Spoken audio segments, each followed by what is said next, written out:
We know the way out of our toxic political division is not through louder rhetoric, but deeper listening. And the answer isn't in winning arguments, but rediscovering each other's humanity. Today, I'm joined by someone who knows this all too well. My guest is poet and author April Ossmann, whose new book, We, is an invitation to bridge divides not with slogans, but with soul. Stick with me.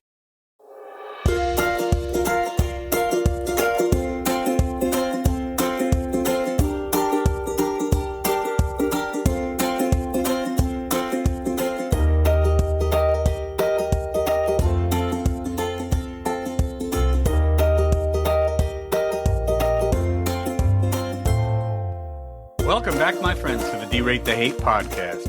I'm your host, Wilk Wilkinson, your blue-collar sage, calming outrage and helping to navigate a world divided by fog and those who would spread that fear, outrage, and grievance. The Derate The Hate podcast is proudly produced in collaboration with Braver Angels, America's largest grassroots, cross-partisan organization working towards civic renewal. This podcast amplifies the mission that we share to foster a more respectful and united America where civic friendship thrives even when we disagree. Each week, through the power of story, conversation, and connection with incredible guests, we work to build bridges instead of barriers. Not to change minds on the issues, but to change how we see one another when we differ. Because, friends, it really is about bettering the world one attitude at a time. We did not create the hate, but together we can derate the hate. So be sure to subscribe wherever you get your podcasts, share it with a friend, and visit braverangels.org to learn how you can get involved in the movement to bridge the partisan divide. Friends, I am so incredibly grateful that you have joined me for another powerful Derate the Hate episode. So let's get to it. Today's conversation is one that surprised me a bit, in the best way. April Ossmann is a poet, author. She's the former executive director of Alice James Books and the author of We, Poems, a collection devoted entirely to bridging our political divide. She didn't enter the bridging space through politics. She entered it through pain, through family estrangement, and through watching rhetoric turn neighbors into enemies. And instead of picking a side and digging in, she picked up a pen. In this episode, we talk about how poetry can become a tool for spiritual growth, how metaphor teaches where rhetoric fails, and why civility is not a weakness but a strength. We also talk about her peace hymn for the Republic, about seeing past ego to soul, and why she believes democracy itself depends on our willingness to stop villainizing each other. If you've ever wondered whether art can actually help heal a divided nation, this one's for you. Let's get into it with my friend April Ossmann. Here we go. April Ossmann, thank you for joining me on the Derate the Hate podcast. It is wonderful to see you today. It's wonderful to see you, and I'm excited to talk to you finally. Yeah, we have obviously had some technical difficulties making this happen. There was, whether it be bandwidth issues or computer issues, whatever the issues were. This is our I think our third go around at trying to make this happen, and I am certainly grateful for the technical difficulties appear to be gone. Knock on wood.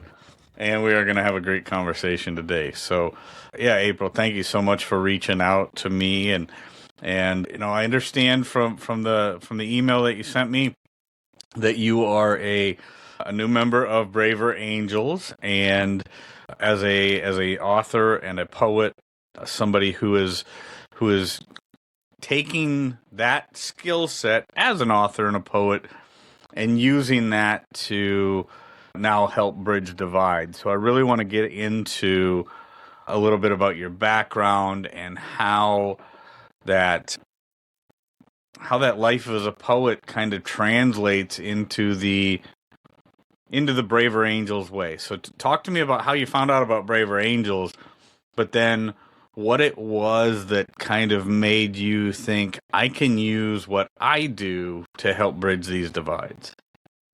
Yeah, yeah. Well, actually, writing the book and wanting to write about bridging happened first, I think, before I heard of Braver Angels. I probably heard of them just kind of vaguely early on, like, after the organization was formed, but I wasn't like really aware of them until more recently when I was doing some research I wrote an essay on bridging that was published in a newspaper a couple of months ago. And so in doing that research over a few months, I became more aware of various bridging organizations, Civility and Weavers Community and Braver Angels. But it wasn't until I met Beth Mallow and Doug Teschner, who are both Braver Angels of long Yeah, standing. And yes. yeah, they have a new book called Beyond the Politics of Contempt, which is a kind of a how-to on how to, depolarizing and bridging. And they gave a talk about their book at Dartmouth College, which is near me. And I thought, oh, I have to go to that. So I went and I really enjoyed their talk. And I brought them each a copy of my book, which is also about bridging. And, met them afterwards and we chatted and really hit it off. And so we got together, Beth and I got together to talk about, maybe doing some readings together with both of our books. And Nice. so it was with her encouragement that I joined Braver Angels. And, I joined Weavers a few months ago, but I have to say that I feel like Braver Angels is maybe the best fit for me. I love that the membership is 50-50, that, you've got half conservatives and half liberals. And then there are probably a lot of people like me that are kind of in between, but I really like that. Like I'm ready to put my head in the lion's mouth. Yeah, yeah. Well, So, yeah, and and yeah. the great thing about that, April, is we obviously we strive to make sure like our leadership and the co-chairs of our alliance groups and things like that are all split, between what we call as reds and blues and things like that. Yeah. I certainly wish our membership, and one of my great goals as a conservative is to kind of get our membership to that 50-50 split. But so if anybody out there that's listening to this is a conservative, please understand that we need more conservative voices in this movement to, kind of depolarize and take the temperature down in our political discourse and our societal discourse and things like that. But I just wanted to jump in and say that there real quick. Because we do have an imbalance, but that imbalance can be cured by participation from people of the conservative persuasion like myself.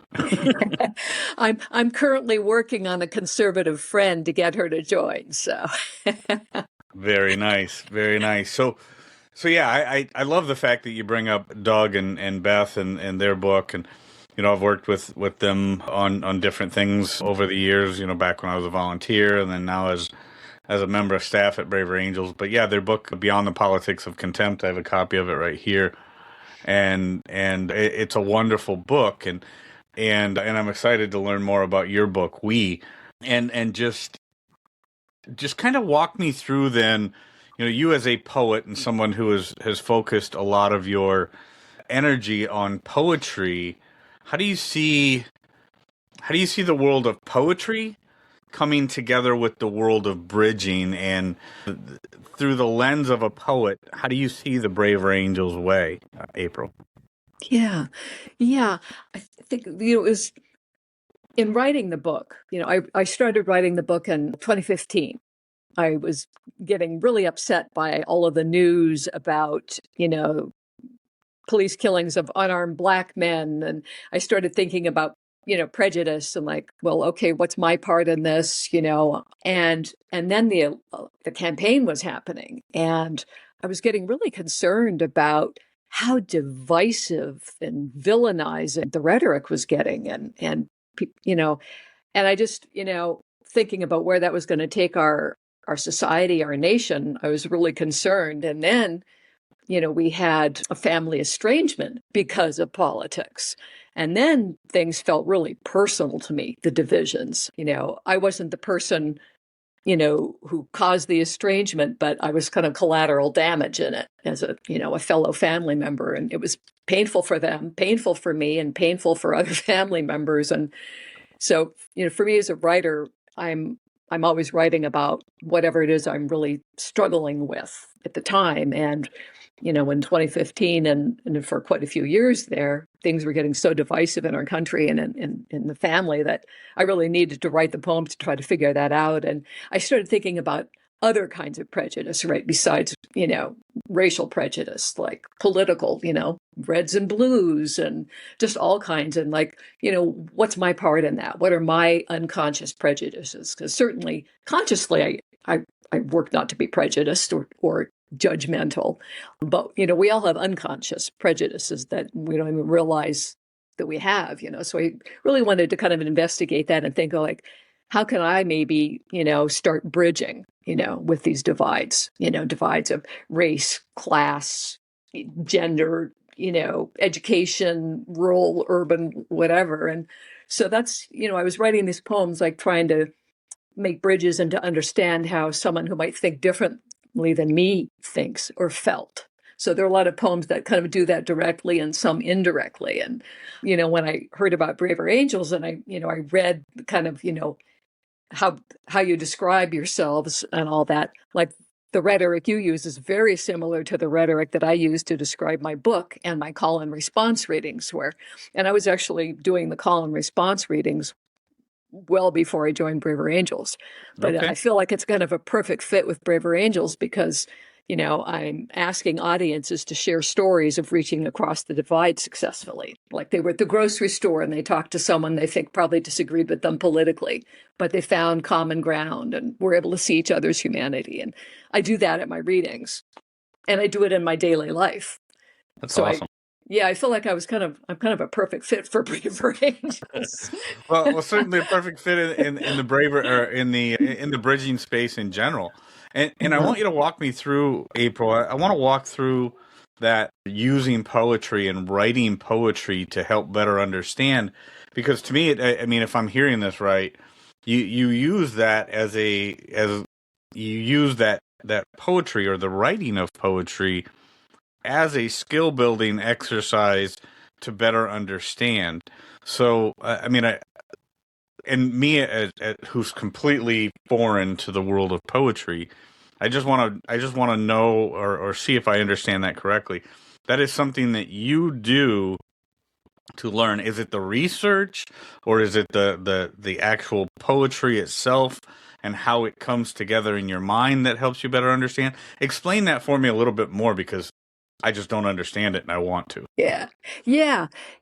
So I think for me, writing poetry is a primary avenue for me of spiritual growth. My Okay. first priority as a human being in this life is to grow spiritually as much as I can. And an important way that I do that is in writing poetry. So when I write, I feel like there are kind of two parts of my brain or my mind that are writing. One part is the conscious part, like the forebrain, that, that's the part of my brain that like it thinks it's smart, it thinks it's in charge. And then there's this unconscious contribution that happens, that's contributing to the writing that I'm not really even aware of.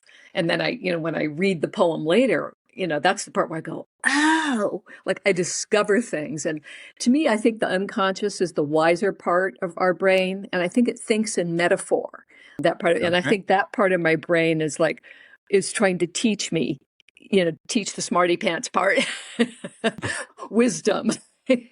All right. So yeah, and whatever it is I'm accessing, whether it's the Force like in Star Wars or it's God or whatever it is, I feel like that's a wiser part of me. And sometimes as a writer, you feel like you're kind of channeling that, right? Sure. As you're writing. And I think, rhetoric doesn't convince anyone, and I don't know how much you discover through rhetoric, but I think you discover things through metaphor and story. Yes. And when you hear stories, you can relate to that. And when you hear a metaphor described, you can relate to that. And those are both things that poetry does. And it works for me too with myself. Like, I discover things in writing the poems, and I'm writing to discover something. So for me, a poem isn't done yet if I haven't discovered something yet in the writing of it in it. I may be discovering something about myself or someone else or, people in general or spiritual or, emotional truths. Yeah, that is So important. I love the fact that you make the point that, how much do we actually learn from rhetoric and the power of storytelling, in my opinion, cannot be overstated. And, I'll go back to something I say quite often, April, and that we cannot hate somebody into believing what we believe or seeing things the way that we see them. But, through the power of a good story or through the power of a good metaphor, and when we can work through those things, and then I love, kind of encapsulating and embracing that subconscious part of our brain as we're working through things to find the right story or find the right metaphor in how we want that message to be conveyed and what we want people to take away from that. I mean, a big part of the bridging space and the work that we do at Braver Angels and in this bridging space in general requires a large amount of not only listening but thinking through our own opinions and thinking through what our own life experience has been to get to where we are on a particular issue. And I think not only for you as a poet who uses that subconscious part of your brain to then find it and then go back later even and find it after writing these and then going back and reading it after it's been written, but just the understanding that people find when they are truly listening with intention to somebody that may have a different opinion of theirs. I think that also does wonders in kind of embracing that subconscious part and saying, "Oh, I never did, I never thought of it that way." I mean, it's hugely important. So I want to get into a little bit more about what people can find in the book but there's also something that when I was kind of looking through the work that you've done, April, I'm trying to think. It's something about the Battle Hymn of the Republic, but you've got something that you've done called the Peace Hymn for the Republic. Yeah. Can you dive into that for me a little bit, because there's something there that I think is hugely important right now, and as we go into the here it's early 2026, the 250th anniversary of the signing of the Declaration of Independence. It's going to be a hugely important year for the history of our republic. And I saw that and it stood out to me. So first of all, tell me what this is. Tell the DTH listeners, what is the peace hymn for the republic that you've got, or you are working on, or you've got going? Yeah. I actually, this poem, which is actually also a song, I wrote the poem, I wrote the words to it to the music of the Battle Hymn of the Republic. So you can actually sing this, which I'm not going to do for you because I'm not going to inflict that on you. But I'll read it if you want. Please do. Okay. But yeah, I wrote this like in thinking about, the songs we choose as our patriotic songs, like, so many of them are warlike and I want to encourage peace, especially in this time of such bitter division, right? And so I decided I'm going to make this a peace hymn instead of a battle hymn. And I've also made God female in this. So it's very subtly feminist. Okay. Yeah. So peace hymn for the Republic. My eyes have seen the gore in every battle of the hordes. My heart knows all that swords achieve is breeding evermore.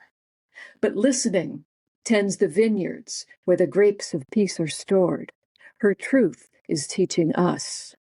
Glory be in civility. Glory be in civility. Glory be in civility. Her truth is teaching us. I can hear a better future, so content with harmony, that no man or woman will deny a rhapsody. Intolerance will burn in fires of divinity. Her love is changing us. Glory be in civility. Glory be in civility. Glory be in civility. Her love is changing us. She has sounded loud the trumpet that need blow for no more wars. She'll learn to play jazz standards and throw open all the doors. She'll welcome every one of us to dance forevermore. Her joy invites us in. Glory be in civility. Glory be in civility. Glory be in civility. Her joy invites us in. With hearts full of compassion that transfigures you and me, let no one die to grow our souls, but live to make us free. Let every rainbowed nation dance and sing in harmony. Our love unites us all. Glory be in civility. Glory be in civility.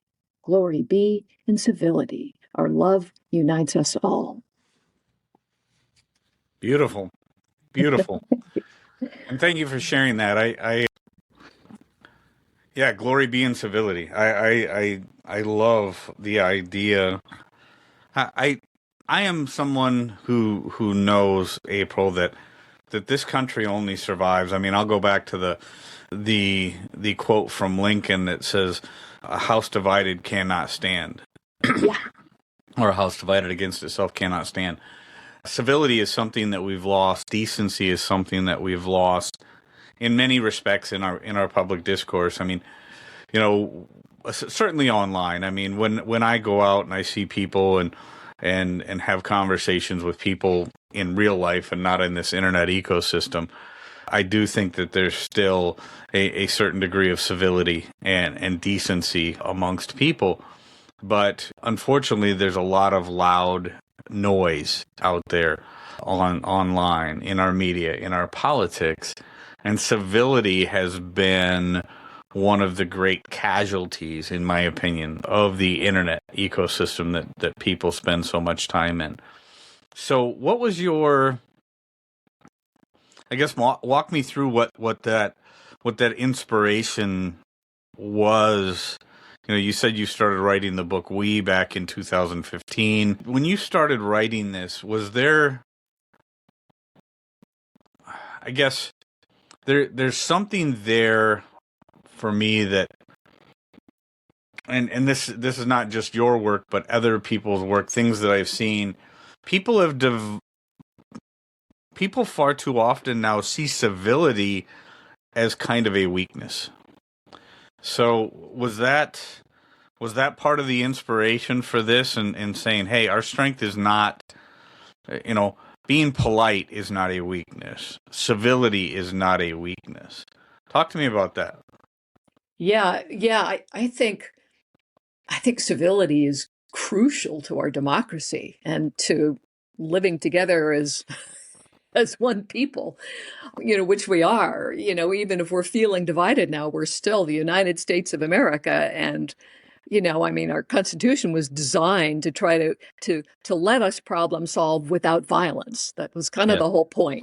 And a big piece of that is civility. And part of the reason I got so concerned in 2015 when I was starting to see how we were demonizing each other and not seeing each other's humanity and reducing each other to, kind of cartoons, I got really concerned because right away I felt like the democracy was at risk and our relationships are at risk. And, I don't want us to be in another civil war or whatever the equivalent of that would be these days, right?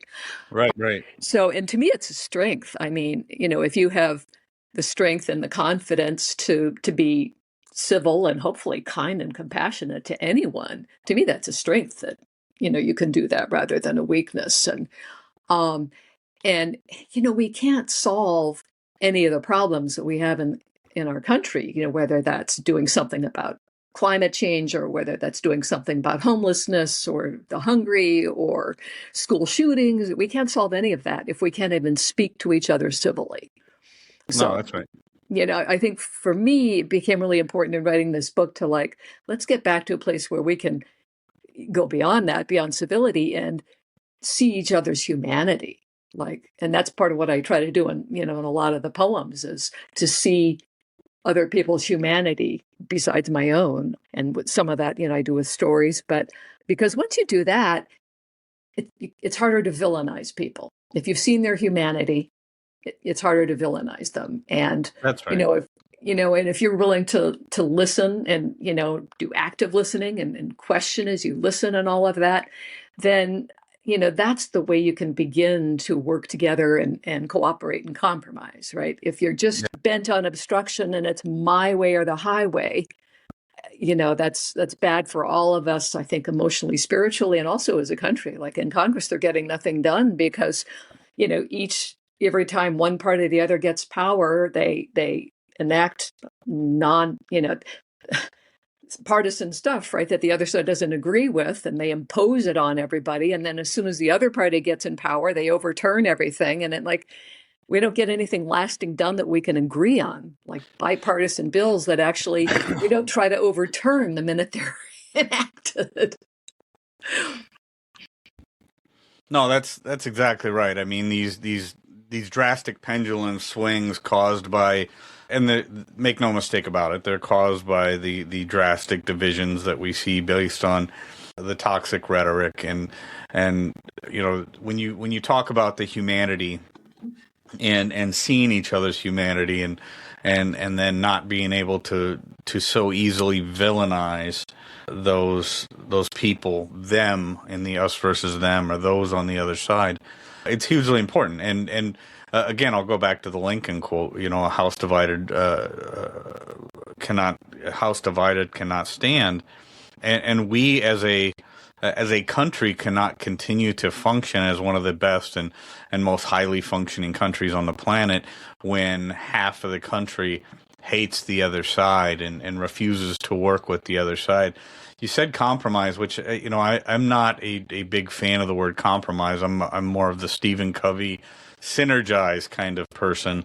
And the reality is we cannot synergize and find a solution better than the sum of its parts when we are unwilling to listen to the other side. I mean, compromise, we're trying to give up and we're forcing both sides to give something up to find something that we can both kind of, make it palatable. But I don't like things that are just palatable, April. I like things that are better than the sum of their parts. So I maybe that's grandiose thinking, but what I do know is that you cannot synergize if you're not willing to listen to the other side. I'm curious about your distinction. Could you explain to me a little more what you mean by that? Like synergize as opposed to compromise? Like what's the difference? So in compromising, if you're giving something up, what are you doing differently with the synergizing?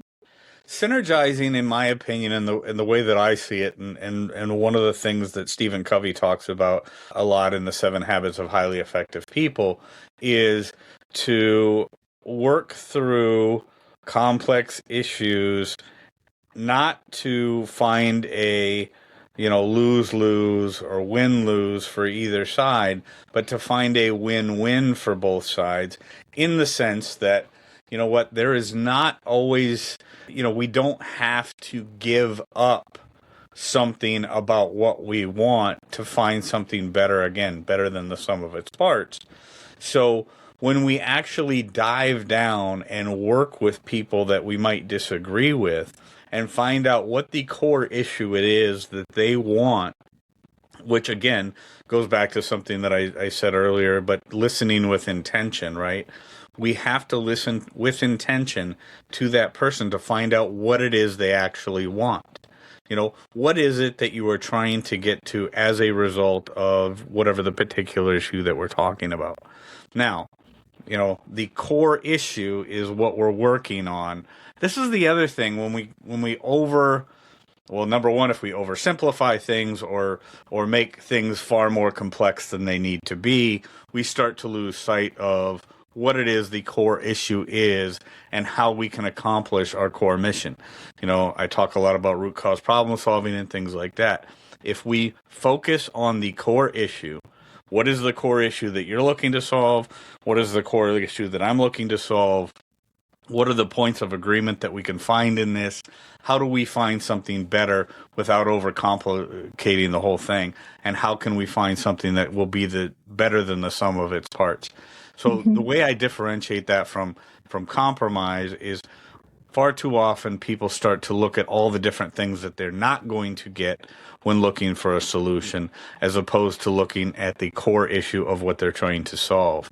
So synergize, in my opinion, is always going to be better than compromise, because compromise focuses too much on what we're giving up instead of the what are we trying to accomplish. Hopefully I like that. Yeah, hopefully that makes sense. But I just think far too often, I mean, two of the biggest problems that I see in general problem solving on a macro scale for society is, number one, oversimplifying things, and then number two, overcomplicating things that should be simple. So, Yeah. that's how my brain works. I don't know if it means anything to anybody, but I think it's important. That's kind of a paradox, what you described, which is another poetic tool, is, how you can have sort of opposite things be true at the same time, right? Right. Yeah. All right, so we're quickly nearing the end of our time here today, April, and I want to talk a little bit about the book your book which kind of led you to the actual bridging space. You were writing this book as a bridger before you even kind of became a bridger. So talk to me about the book what are people going to find in this book, and then as we round out our time, we'll tell people where they can find the book. Yeah, I hope that it will give people some of what I was seeking in writing it, that is, seeing other people's humanity, right, across the divide. And I do that in a number of the poems. The poem Nonpartisan is a poem about seeing someone's soul. And, I think that's one of the things that, I'm trying to do, like seeing past egos to souls, right? Because ego is the one that's argumentative and, and always, I'm trying to go higher than that. Like I want to, I think everybody has a soul, and no one's soul is worth more than someone else's soul. We're all equal there. And so, I'm trying to look at politics from the point of view of soul and spirit. There are poems about reaching across the divide, talking to people. There's a poem called Dear Attila about talking to someone in an airport gate waiting for our flight, and we were on different sides politically. And, he thought he didn't want to talk to me, but we had a really wonderful conversation. So there's a poem about that, right? Nice. He assumed that I was liberal because I'm from Vermont. He's from New Hampshire. And, I think he got surprised. We found some things in common and had a good talk. And we even agreed on something political. Nice. So, I hope I'm doing that in these poems. And the most important thing I think for me is like looking, as I said in the beginning, talking about my own prejudices and like, what's my part in the divide and what's my part in doing the bridging. And, as a poet, this is my gift, right? So I'll be doing bridging probably in lots of different ways. At the moment, I'm focused on doing it with the book because that's kind of the whole point of the book is bridging. So it's a good fit, with the Braver Angels for now. And after I'm done traveling with the book, I'll probably do other kinds of volunteering for Braver Angels. But for now, that would be wonderful. Yeah. Yeah, that would be wonderful, and I certainly look forward to seeing what you and Doug and Beth can do in collaboration of your efforts and bringing together your world as a poet and their world with their book as Beyond the Politics of Contempt. I think is going to be a great pairing, and I look forward to seeing all that comes of that. And yeah, I greatly appreciate you joining me here today, April. The book again is We.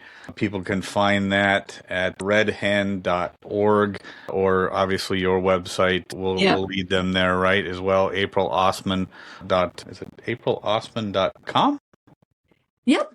And redhenpress.org. And also, you can buy the book anywhere books are sold. The bookshop.org is a nonprofit, and part of the proceeds from books sold there go to support independent bookstores. So that's a nice place to buy it.